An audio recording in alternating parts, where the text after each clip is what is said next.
اعوذ باللہ من الشیطان الرجیم بسم اللہ الرحمن الرحیم۔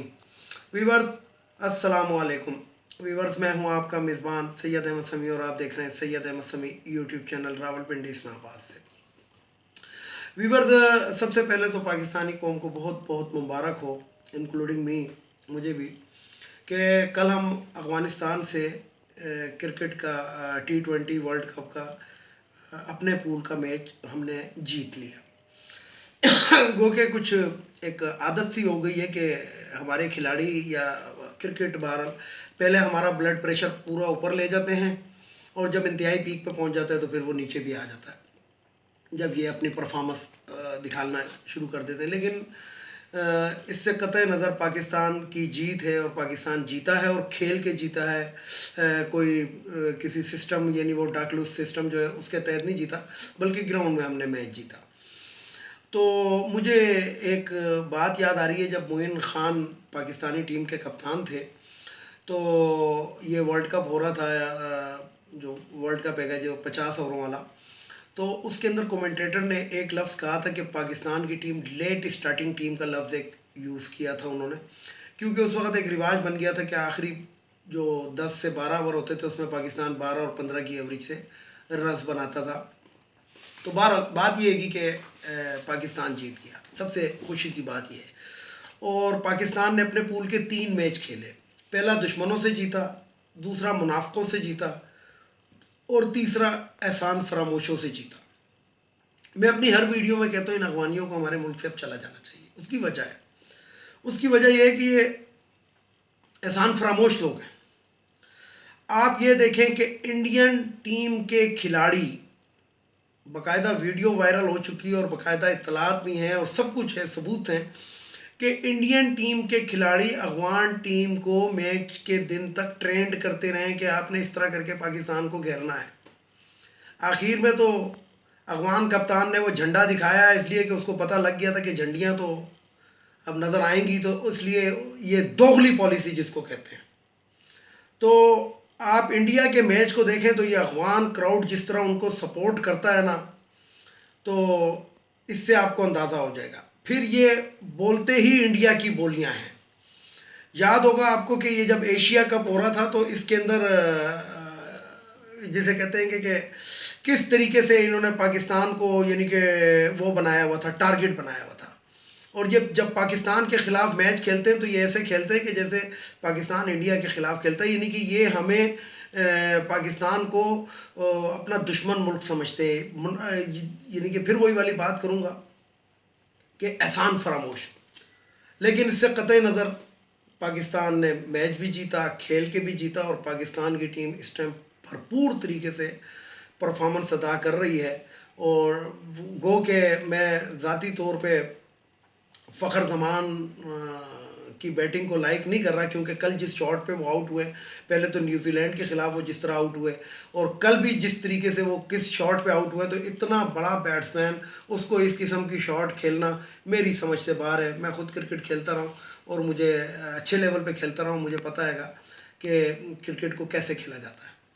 تو بہرحال ہم اس غلطی کو اس لیے غلطی سمجھ کے اگنور کر دیتے ہیں کہ پاکستان بہرحال میچ جیتا، اور کیوں جیتا، اور یہی ہمارے لیے خوشی کا ایک وہ ہے گا کہ پاکستان نے کس طریقے سے میچ جیت لیا۔ تو ظاہری بات ہے کہ ٹیم میں ایک دو کھلاڑی یعنی کہ بیٹنگ سائڈ کے اندر 1 سے 2 بیٹسمین ہی رنز بناتے ہیں، باقی تو آپ کو پتہ ہی ہے۔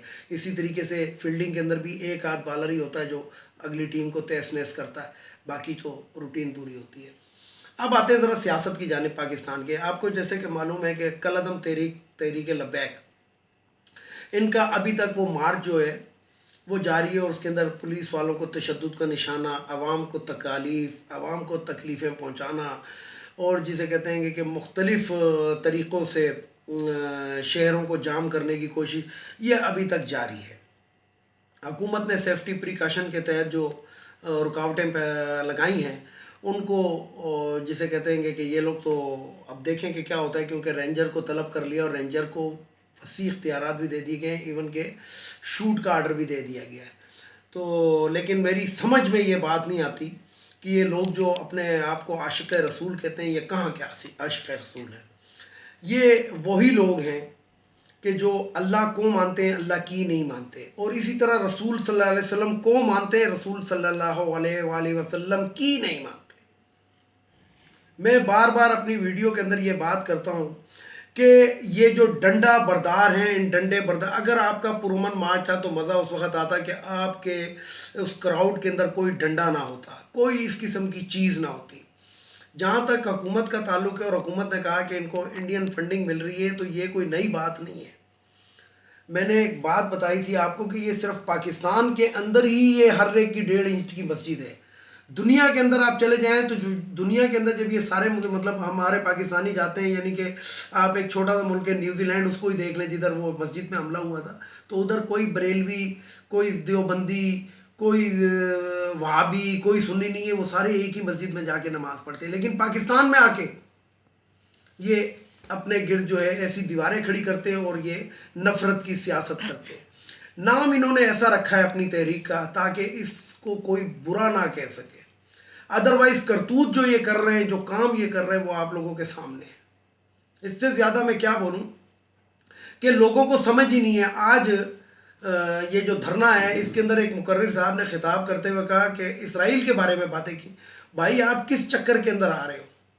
یعنی کہ منجن جو بیچنے کی کوشش کرو، اب اسرائیل کا نام بیچ میں استعمال کرنا شروع کر دو گے، کیونکہ تمہارا وہ والا منجن تو صحیح بک نہیں رہا، اب اسرائیل کا نام استعمال کرنا چاہیے۔ جب وزیر داخلہ نے آن دا ریکارڈ ٹی وی پہ بیٹھ کے کہہ دیا کہ جناب فرانسیسی سفیر اس ملک ابھی پاکستان میں موجود ہی نہیں ہے، اور دوسری بات یہ کہ پھر وہی والی بات کروں گا کہ ہم کسی بھی ملک کے سفیر کو ایسے اپنے ملک سے نہیں نکال سکتے۔ اور سب سے بڑی بات جو میں کہوں گا کہ یہ جو نون لیگ کا جو ایک وہ بغیرت تھا، میں اس کے لیے بغیرت کا ہی لفظ یوز کرتا ہوں، اس نے بہت بڑی داڑھی رکھی تھی، سر پہ بین تھا، بڑی ٹوپی پہنی ہوئی تھی، اور قومی اسمبلی کے اسپیکر کے سامنے ہاتھ جوڑ کے کہہ رہا تھا میری ساری زمین جائیداد، میرا مکان بھیج دیں اور فرانس کا قرضہ اتار دیں۔ وہ غائب ہو گیا آج کل، بس وہ آیا 15 منٹ کے لیے اس نے یہ کیا اور اس کے بعد وہ غائب ہو گیا، اس لیے کہ اس کو پتہ ہے کہ یہ ہو نہیں سکتا، وہ بھی MNA ہے۔ لیکن مقصد یہ ہے گا ویورز، میں آپ کو یہی بتانا چاہتا ہوں کہ ہر کوئی جو ہے اسلام کے نام کے اوپر جو ہے وہ اس قوم کو لڑانے کے چکر میں پڑا ہوا ہے، اور پھر اس کے بعد وہ مظلوم کس لیے بنتے ہیں کہ جناب اسلام تشدد والا مذہب نہیں ہے۔ آج میرے ساتھ ایک دفتر کے اندر ایک چودھری صاحب بیٹھے ہوئے تھے، ان کو پتہ ہی نہیں ہے الف بے کا، ان کو پتہ ہی نہیں ہے جی، جو رسول پاک صلی اللہ علیہ وسلم کو آخری نبی نہیں مانتا تو وہ جو ہے ہمارا دشمن ہے۔ میں نے کہا یار یہ آپ کیا بات کر رہے ہیں، بالکل وہ ہے، وہ مسلمان ہی نہیں ہے جو نہیں مانتا، اور جو مسلمان نہیں ہے تو ڈیفینیٹلی وہ مسلمان تو جو مسلمان نہیں ہے وہ ہمارا دوست ہو ہی نہیں سکتا، یہود و نصارہ تو ہمارے دوست ہو ہی نہیں سکتے۔ میں ان کو یہ بات سمجھا رہا ہوں، وہ پھر وہی والی بات کریں، یعنی کہ ان کو الف بے کا بھی نہیں پتا تھا کہ بھئی آپ بات کیا کر رہے ہو۔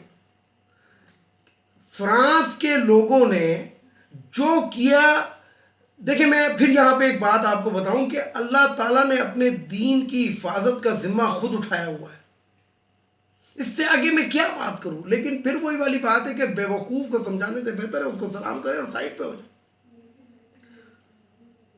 یعنی کہ اس طریقے کے الفاظ استعمال کیے جاتے ہیں، اس طریقے کے کرتوت استعمال کیے جاتے ہیں کہ جن کو غیر مسلم دیکھ کے اسلام کے بارے میں ان کے دلوں میں نفرت پھیلتی ہے۔ وزیر اعظم پاکستان، میں کسی کی تعریف نہیں کر رہا، لیکن ہر فورم پہ اس مسئلے کو، اسلام فوبیا کو اٹھایا اس شخص نے۔ اس سے پہلے آج تک کسی بندے نے یہ بات نہیں کی۔ ذوالفقار علی بھٹو جب قادیانیوں کو غیر مسلم قرار دے رہے تھے اور سائن کر رہے تھے اس بل کے اوپر، تو انہوں نے کہا تھا کہ آج میں اپنے موت کے پروانے پہ دستخط کر رہا ہوں۔ اور یہ جو 2017 کے اندر جب یہی تحریک لبیک والے دھرنا دینے آئے تھے، تو اس وقت حامد نام کے ایک وزیر قانون نے ختم نبوت کے آئین کے اس کے حلف کے اندر تبدیلی کی تھی، یہ اس وجہ سے آئے تھے۔ فرانس کے ساتھ پاکستان کے اگر جو بھی ہیں تعلقات ہیں، اچھے ہیں یا برے ہیں، لیکن اس کا یہ مطلب نہیں کہ ہم اس کے سفیر کو نکال دیں۔ انڈیا نے بابری مسجد شہید کی تھی، انڈیا کے ہندوؤں نے، اس وقت کیوں نہیں ریلی نکالی کہ جناب ہندوستانی سفیر کو ملک بدر کریں؟ کیوں؟ انہوں نے بابری مسجد نہیں شہید کی تھی، اللہ کا گھر نہیں شہید کیا تھا۔ اسی طریقے سے انڈیا کے اندر کتنی مسجدیں شہید ہوئی ہیں، اس وقت تو یہ نہیں آتے روڈوں پہ، کیونکہ وہ وہاں سے تو فنڈنگ مل رہی ہے۔ اور فرانس کا جہاں تک تعلق ہے، فرانس کے ساتھ ہمارا واسطہ تعلق اتنا ہی ہے کہ وہ دنیا کا ایک ملک ہے۔ انہی مولوی حضرات کو اگر کہہ دیا جائے کہ نوکری کرنے کے لیے فرانس کا ویزا مل رہا ہے تو یہ دھڑا دھڑ لائن میں لگ جائیں گے۔ اور پھر آپ دیکھیں ایک منافق شخص کو دیکھیں جس کا نام مولوی منیب الرحمان ہے۔ یہ وہ شخص ہے کہ جسے کہتے ہیں کہ جتنے سال یہ روحت حلال کمیٹی کا چیئرمین رہا، اس نے پاکستان میں کبھی ایک عید نہیں ہونے دی، 2 اور 3 عیدیں ہوتی رہیں، اور آج یہ بے روزگار ہوا ہے تو حکومت کے خلاف بولتا ہے کہ جی فواد چودھری اور شیخ رشید پیٹرول پھینک رہے ہیں کہ بجانے کے، اور تم سب سے بڑا پیٹرول پھینک رہے ہو کیونکہ تم منافقین میں سے ہو، تم انہی لوگوں میں سے ہو کہ جو اسلام کو تقسیم کرنا چاہتے ہیں، جو اس ملک کو تقسیم کرنا چاہتے ہیں، صرف تم اپنی دکانداری چمکانے کے لیے یہ باتیں کر رہے ہو۔ تم تو وہ شخص ہو کہ جو پاکستان کے اندر مساوات کا لیکچر بھی پورا نہیں دے سکتے، عیدیں ہی تم تو 2 اور 3 کرواتے رہو، باقی تو باتیں چھوڑو۔ باقی مجھے یہ بتاؤ کہ تم اپنے آپ کو مفتی منیب الرحمان کہتے ہو، تم مفتی ہو، تو ان مفتی صاحب سے بندہ صرف اتنا پوچھے کہ کیا یہ چیزیں اسلام میں جائز ہیں؟ کوئی فتویٰ تو دیں اس بارے میں کہ پولیس والے کو مارنا جائز ہے، کسی قانون نافذ کرنے والے ادارے کو مارنا جائز ہے، کسی بھی سپاہی کو یا کسی بھی افسر کو مارنا جائز ہے، یہ اس کے اوپر فتویٰ دے دیں۔ ادھر یہ ان کی بولتی بند ہو جاتی ہے، ادھر یہ اپنے آپ کو، اور یہ مولوی منیب الرحمان میں لکھ کر دیتا ہوں، یہ اس کراؤڈ کے اندر بھی نہیں ہوگا، اگر ہوگا تو کہیں چھپا ہوا کسی کنٹینر کے اندر کہیں چھپا ہوا ہوگا، سامنے نہیں آتے۔ سامنے تو یہ غریب عوام جو روٹی اور پانی کو ترس رہے ہیں، ان کو انہوں نے آگے کیا ہوا ہے اپنی دکانداری چمکانے کے لیے۔ جن لوگوں کے لیے یہ نعرے لگاتے ہیں عوام، جو ناسمجھ عوام ہیں، وہ لوگ ان کو اپنے گھروں میں بھی داخل نہیں ہونے دیتے۔ مجھے بتائیں نا، سعد رضوی اتنے لوگوں کو ذرا بلا کے بٹھائے نا اپنے پاؤں میں مان جاؤں، یا ہاتھ ملا لے میں مان جاؤں، نہیں، ہاتھ بات نہیں ملانا۔ سعد رضوی کون ہے؟ کوئی کسی سے نہیں پوچھ رہا کہ یہ چرسی بنگی کہاں سے اٹھ کر آ گیا، نہیں، بس جناب ملک کو جلاؤ گھراؤ کی طرف لے جاؤ، اس کے اندر ہر کوئی اپنا حصہ ڈال رہا ہے۔ تو یہ اللہ تعالیٰ ایسے منافقوں سے پاکستان کی حفاظت فرمائے۔ اس کے علاوہ میں کچھ بھی نہیں کہہ سکتا اور نہ میں کچھ کر سکتا ہوں، کہ اللہ تعالیٰ ہم پہ ایسا رحم، اگر ہم لوگ غلط ہیں جو ہم ان کو سمجھنے کے بعد یہ باتیں کرتے ہیں، تو ہم پہ عذاب آئے، نہیں تو ان پہ عذاب آنا چاہیے۔ ویڈیو کو لائک کریں، شیئر کریں، سبسکرائب کریں، بیل آئیکن کے بٹن کو ضرور دبائیں تاکہ میری نیکسٹ ویڈیو آپ کو مل سکے۔ اس کے ساتھ اجازت چاہوں گا، اجازت چاہنے سے پہلے میرے جو روایتی جملے، ایک ان اغوانیوں کو ہمارے ملک سے چلا جانا چاہیے، حکومت کو چاہیے اس کے اوپر کوئی ٹھوس لائے عمل بنائے۔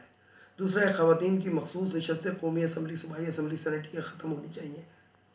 تیسرے نمبر پہ وہ جو بھگوڑا لندن میں بیٹھا ہے اس کو واپس آنا چاہیے، اور سب سے آخر میں عدالتیں، ہمارے عدالتوں کو انصاف پرووائڈ کرنا چاہیے، اپنے ججوں کی کرپشن کو دیکھیں، ان کی بیویوں کے آنسوؤں کو نہ دیکھیں۔